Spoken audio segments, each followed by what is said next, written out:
Welcome to Slow Night Sleep Stories, the channel that gently blankets your weary day. Tonight, we will wander into a late autumn in 1936. I will be reading a short story titled Autumn by Kim Yoo-jeong, a master of modern Korean literature. It carries the crisp wind, the red-tinted leaves, and the melancholic, heavy lives of the people from that era. Though it is a vintage tale with a slightly somber tone, just let it pass by like the sound of the wind. Close your eyes, relax, and lean into my voice. Let's step into the story. Autumn, 1936.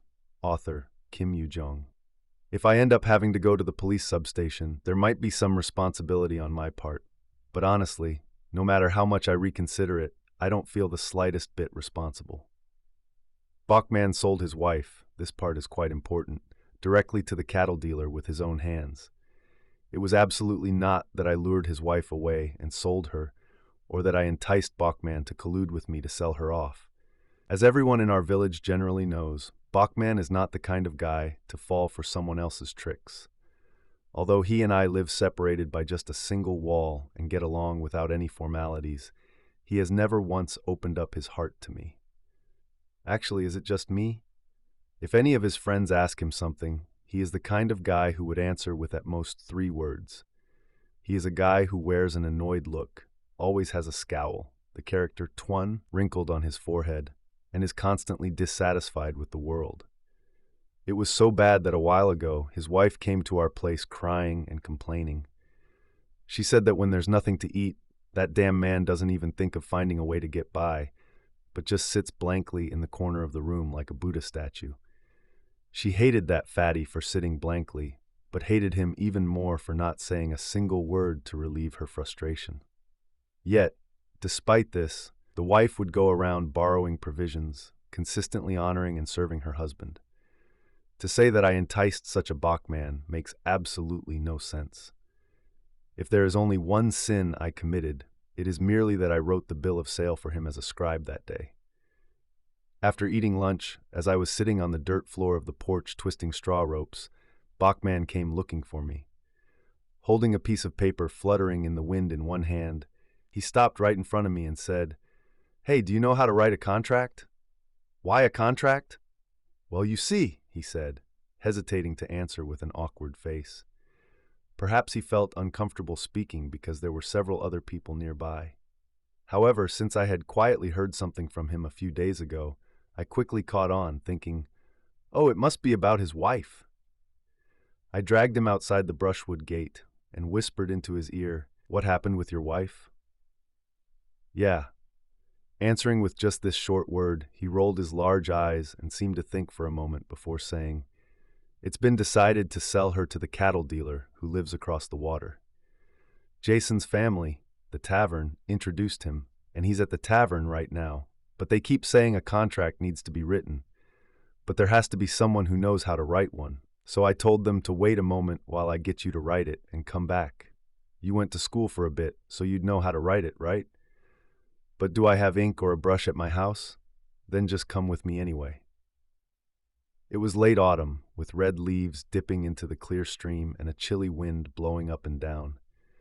Bachman walked silently over the withered hill, and I followed behind him with my arms crossed. At this time, even a little, since I was his friend, I wanted to try and stop him, whether it worked or not. I genuinely didn't not want to stop him, to tell him that even if he does every other thing, for the sake of Young-dok, his 5-year-old son, he shouldn't sell his wife.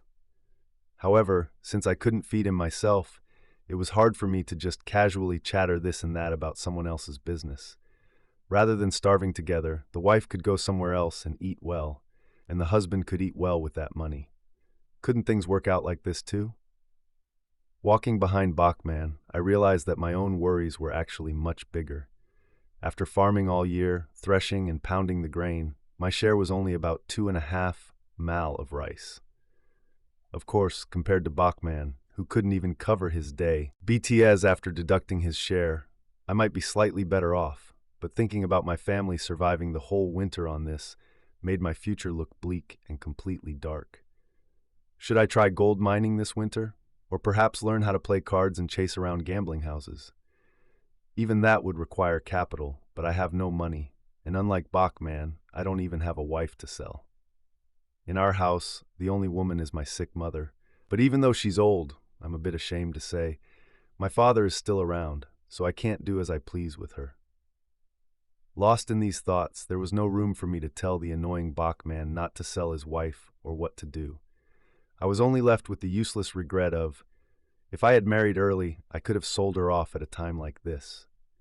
Coming out onto the main road, then you go ahead first. I'll borrow an inkstone and brush and be right there. You'll need an inkstone and stuff. Alone, I trudged to the tavern under the chestnut tree. As I carefully stepped onto the back porch, which was sparsely scattered with chicken droppings, I was extremely curious about what kind of guy this cattle dealer was. Buying cows, buying wenches. A guy who does this must surely have quite a lot of money. Opening the branch-woven door and stepping in, the first thing that caught my eye was a heavily overweight and fierce-looking, one-eyed man. This guy was sitting in the warmer part of the floor with a liquor table set before him, staring at me blankly, looking as dull as someone who just drank cold water. His trousers and jacket were streaked with grime, and yet, trying to look stylish, he had pulled up a pair of yellowish military gaiters on his legs. No matter how I looked at it, this guy and Yeongdok's mother, who was crouching in a corner next to him, didn't seem quite right to become a married couple. But Yeongdok's mother, as if silently waiting for his disposal regardless of what happened, was just quietly nursing her child. Looking at me, her face seemed to flush slightly. Then, "Uncle, you came down," she said, and buried her head again. At this point, it was the old tavern lady who introduced me to the cattle dealer. She was so sly and cunning that they said she was just 3 days shy of becoming a 1,000-year-old fox. "You two should greet each other. This is my distant nephew, a cattle dealer who spends money well," she said, before patting my back with her bony hand. "This is Jae Bong, the guy I mentioned earlier who writes contracts well. Whose house are you from? Let's introduce ourselves. This person is called Hwang Geo-pung, living across the water." This guy initiated the greeting right away in a comically loud voice. Not to be outdone, I sat firmly and gave my name, saying, "This person is..." Even though I clearly informed him that my father comfortably owned some plots of land 10 years ago, ignoring that, the nonsense he spouted was, "I called you to write a contract, so even though it's a hassle, please write one well for me." Damn bastard. This is completely missing the point. I came for my friend Bachman, so am I supposed to come and go at this jerk's command?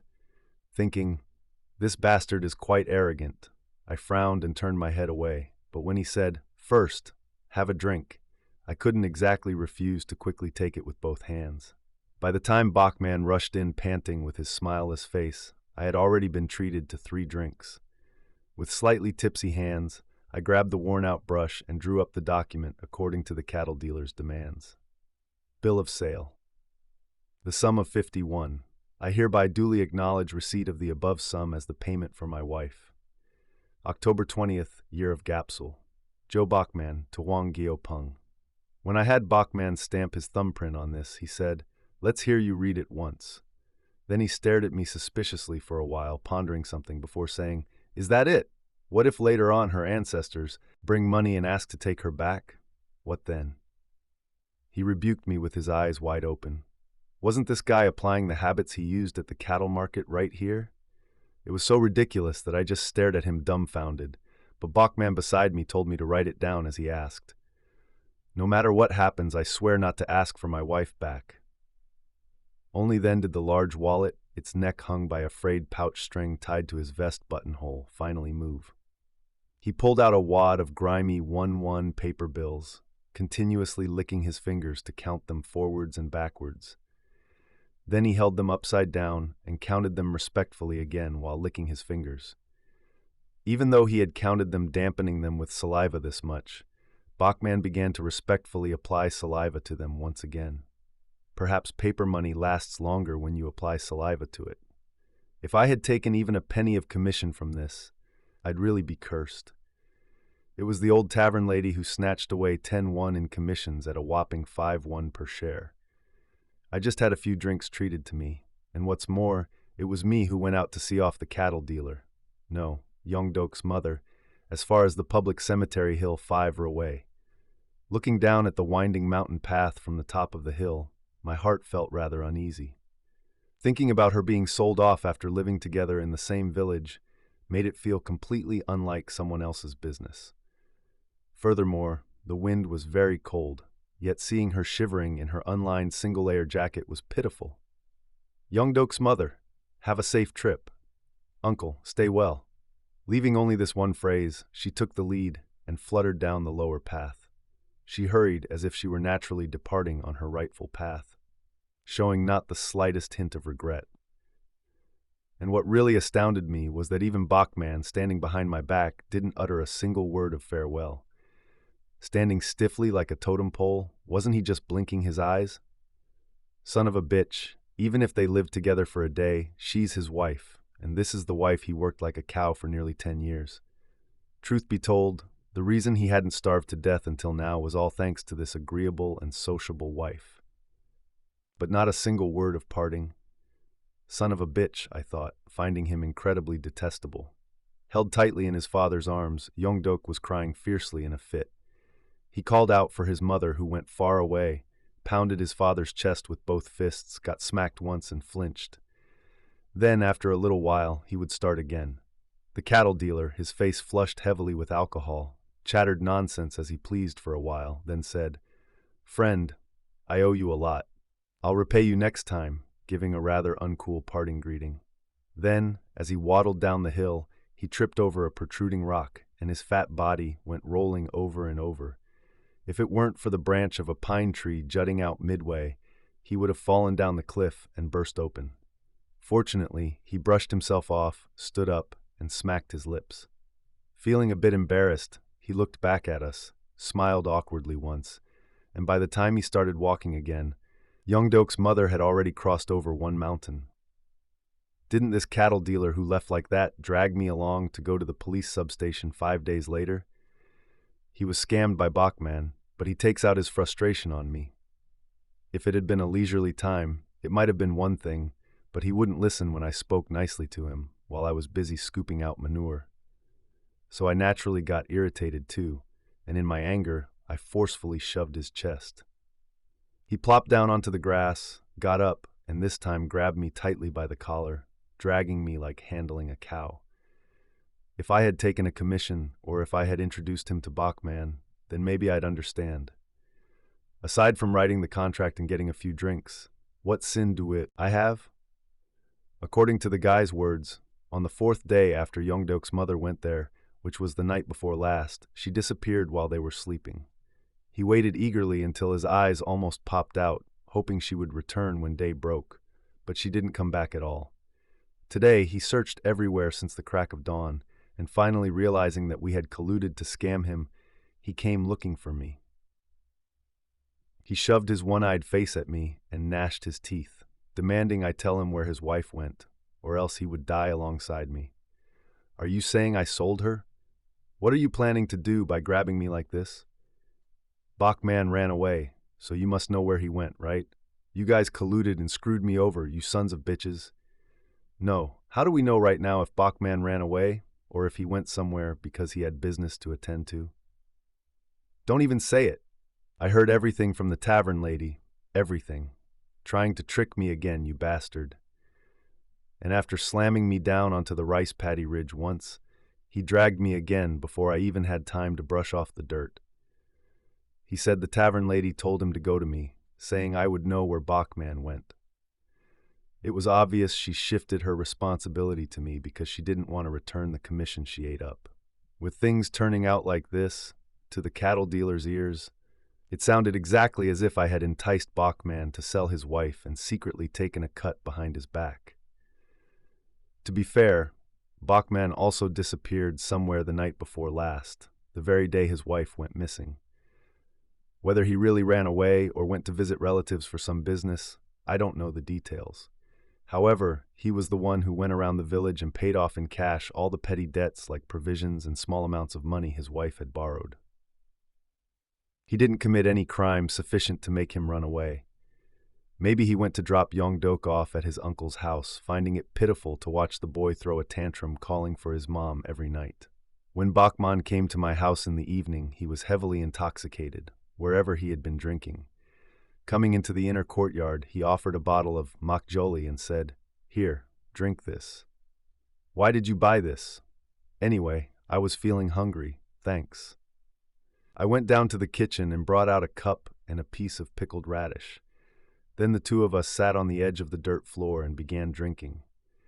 After finishing the whole bottle, he babbled about this and that, then took out a 1 bill and placed it in front of me. "It's for the trouble I caused you last time." "What do you mean for that?" I opened my eyes wide and stared at his face for a long time. But inwardly I thought, "Oh, he's giving this to me as a scribing fee for the other day." It wasn't as if I didn't realize at least this much. I know very well that accepting a scribing fee from the money made by selling someone's wife is an incredibly disgraceful thing. Even if I said it was fine since we already drank together, "Keep it and buy yourself some drinks. I have more besides this," he insisted, forcefully shoving it into my pocket. So being poor, I just accepted it. And from then on, neither Bachmann nor Yeong-deok could be seen in our village. And moreover, not a single person even saw where they went. This cattle dealer was ordering me to find such a Bachmann.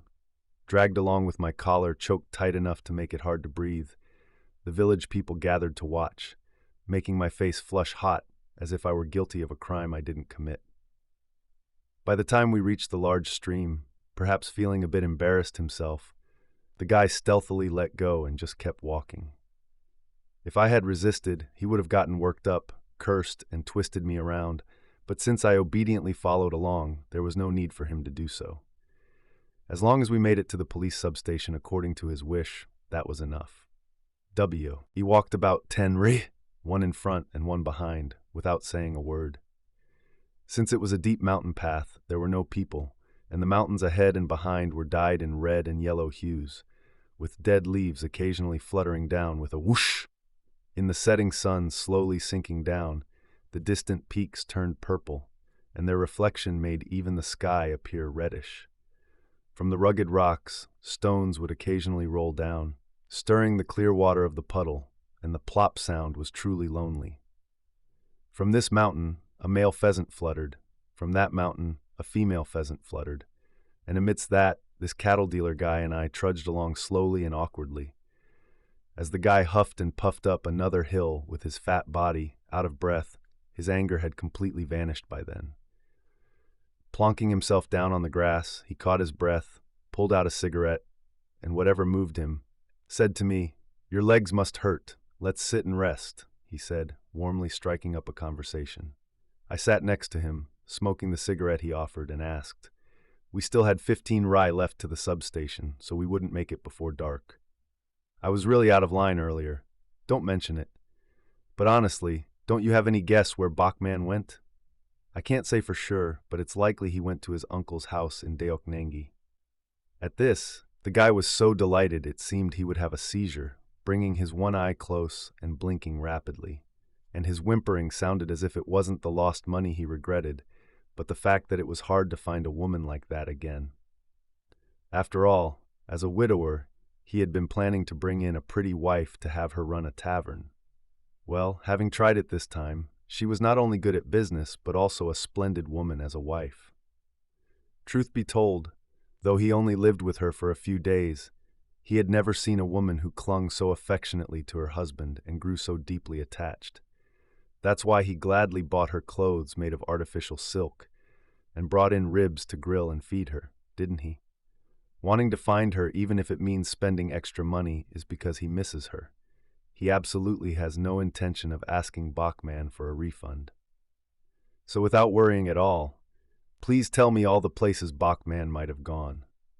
Knowing that his tone was strangely coaxing again, I felt nothing but displeasure, as I sat silently smoking my cigarette without answering.